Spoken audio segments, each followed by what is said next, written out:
Hello and welcome to the Butler Collegian Newscast. I'm Eva Hallman. And I'm Jade Eilers. It's our last newscast of the school year and we have lots of great content to bring to you today. So let's get started.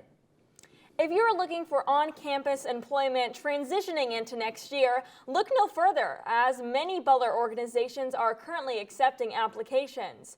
New job postings are appearing on Handshake, with some including summer employment. Butler students have free access to Handshake, which gives them direct access to on-campus jobs. Many organizations are posting their openings on social media as well. If you like country music and want to learn what a song can do, this band is the group for you. Lady A will be coming to Indianapolis this weekend at the Murat Theater. Lady A was originally supposed to perform in late October, but had to reschedule due to Charles Kelly's health problems. This will be Lady A's Request Line Tour. For more information on tickets or the band, check out ladyamusic.com.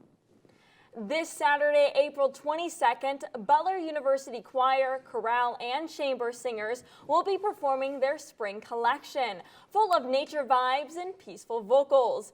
This is Butler Choir's final concert of the year. The concert will be held at Schrott Center of the Arts at 7:30 p.m. In addition, a live stream is available on the Butler Arts and Events website. This is a BCR event. With the year winding down, many groups are celebrating. The Dr. John Morton Finney Diversity Scholars hosted an end-of-the-year celebration. The celebration took place on the mall with food, games, and a dunk tank. The director of the Diversity Center, Randall Ojeda, was a good sport and was the one in the dunk tank. The event concluded with awards to celebrate the hard work done by the scholars over the past year. And as finals begin and the school year comes to an end, be sure to check out the numerous brain breaks provided throughout campus. Butler Libraries are hosting a finals calendar with select days including pizza night, snack cart, therapy dogs, and coloring at Irwin. Check out Butler Libraries on Instagram for the full calendar and be on the lookout for other organizations hosting finals week festivities. We're almost to the finish line, Bulldogs. It's hard to believe that summer break is just around the corner. But first, students must complete their final exams. Reading day this semester will be next Tuesday, April 25th. Exams will start the next day, Wednesday, April 26th, and will finish by next Tuesday, May 2nd. Commencement for graduates will take place May 5th and 6th. That's all for announcements we have for today. Now let's send it over to Drew Ellis in the Sports Corner. Thanks, Eva and Jade. Welcome to the Sports Corner. Spring sports are fully underway and I've got lots to cover, so let's get right into it. With the Butler men's basketball team losing several key players this offseason, head coach Thad Matta has turned to the transfer portal to revamp Butler basketball for his second season back. So far, he's brought in Augusto Cassia from Brazil, Andre Screen from Bucknell, Pierre Brooks from Michigan State, Landon Moore from St. Francis, and Jameel Telfort from Northeastern. Matta still has commitments from incoming freshmen Bowden Kapke and Finley Bizjack. Be sure to cheer on your dogs in Hinkle this season to help them climb back to the top of a Big East that remains as dominant as ever. Butler baseball took on Villanova in their Big East home opening series this past weekend at Bulldog Park. Butler came out strong, looking to win their first Big East home game of the season, but the Cats came out stronger.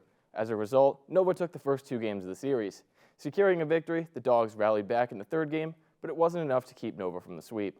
First-year manager Blake Beamer and the Bulldogs look to bounce back and secure their first Big East home win of the year against Creighton in a three-game series starting November 28th. As the weather gets warmer, we get closer to a new Butler football season.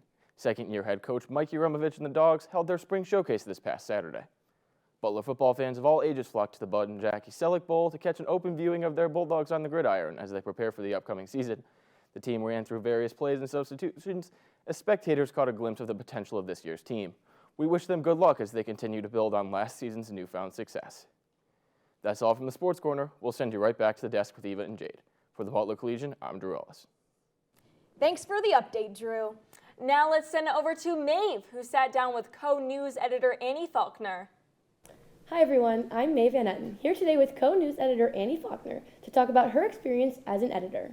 Thanks for being here with me today, Annie. Thanks for having me. So my first question for you is, what drew you to become a news editor and what has made you want to stick to this role? So I never actually thought about being an editor. I didn't really think that was something I could do. But then at the end of our first year, our editor-in-chief at the time, Megan Stratton, reached out to me and told me that I should apply.